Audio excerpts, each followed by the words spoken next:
Hi again, it's Ryan Miller with Etna Interactive. This is part 3 in our 6-part Horizon series, looking at the future of online marketing in your practice. So a little bit about this video before we dive in. This is specifically for the medical industry.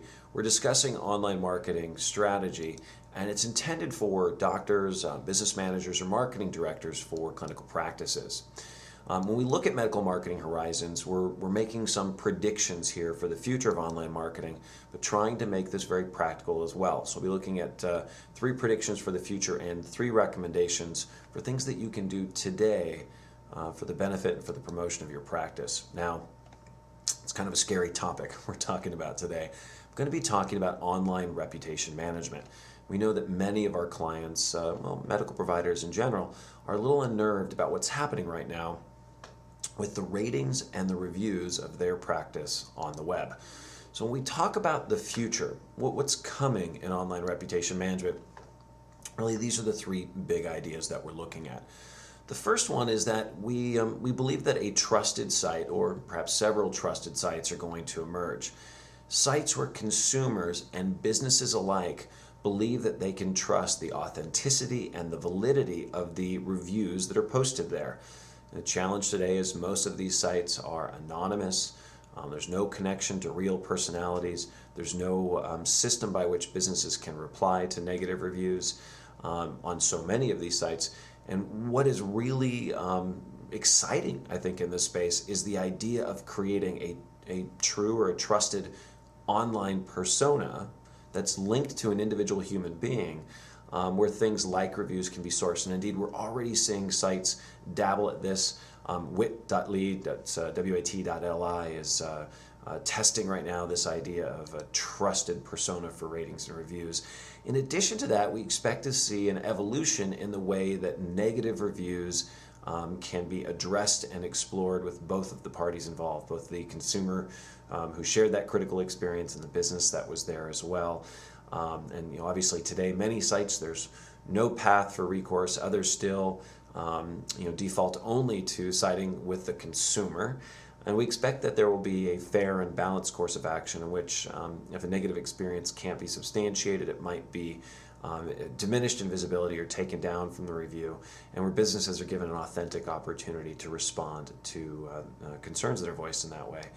And then finally, and this is specific to the medical industry, we do expect there will be some path by which medical providers who are today have their hands tied by HIPAA can respond to negative reviews and concerns that are shared on these sites without violating patient privacy. So we expect to see in the next couple of years all of these things get addressed. But what can you do right now? So I'm going to come right out and say it. Some of these ideas aren't new. Several of them we've been talking about for 3 years or more. But we still see that not all of our clients are really embracing some of them, so the time is now. And probably the first and most important thing to recognize is that the best position, the best thing that you can do in the reputation and review space online today is to get proactive. Monitor your reputation proactively so that you receive email alerts when something's posted about you or your practice, and actively work. You have to do this. A vendor cannot do this for you. Actively work to encourage happy patients to share their experience about your practice online. I know that we've talked about this a lot in the past, and I'm still beating the same drum. But for those of you who maybe are newer to our newsletter, the first thing is the easiest way to get free alerts when something's said about you or your clinic online is with Google Alerts. Go to google.com/alerts, and really what this service does is it allows you to do a search, perhaps for your name or for your clinic name, but then tell Google to remember that search and perform it a couple of times a day, and then they'll email you when they encounter something new, a page or a result they haven't seen before.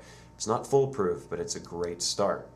In addition to that, a lot of you are aware we've spent years encouraging our clients to cultivate positive reviews. Many of you are familiar with the fan page tactic, but one of our clients actually had a great idea, sort of a great extension of that notion.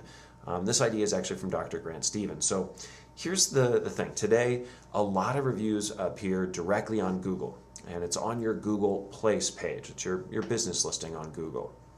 What you can do is you can take the address of that place page. It's very long and it's very cumbersome. and you can use a URL, an address shortening site. Our favorite one is bit.ly, bit.ly. Take the long address, you paste it at bit.ly, and bit.ly returns a short URL that's just a few characters long, easy for people to type in, and you place that address on the back of a business card. Now what Dr. Grant Stevens does is he changes it up every so often. He will take his Google Place page and put that on a sticker, like a mailing label, stick that on the back of some of his cards.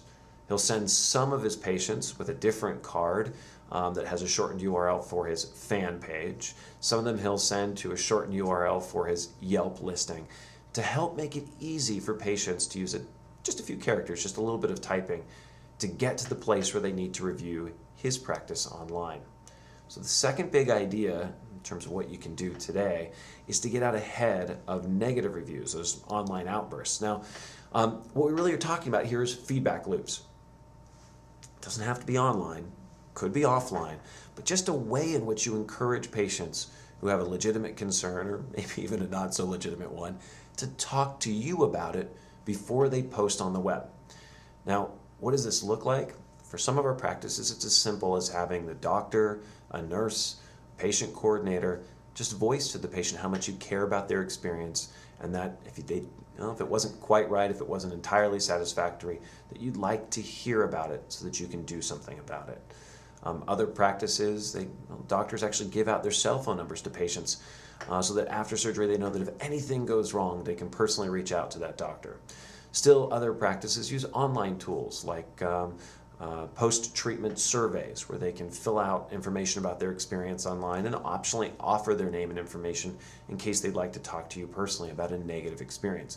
All of those are really just ways that you're asking the patient to tell you first before they go online to share something about a negative experience. Because let's face it, we're not all perfect.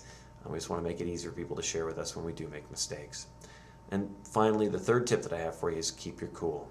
You are eventually going to get a negative review. I think it's simply a truth of practicing medicine today.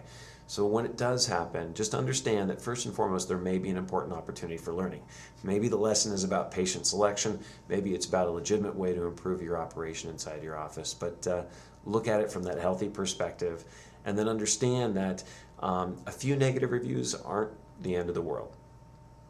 You know, it's interesting. There's been some research done that shows that if you have a wealth of positive reviews but no negative, it looks kind of shady to patients. So a couple of negative reviews can actually contribute to the appearance of validity for all the positive reviews that you're going to earn because you're going to be out there cultivating them.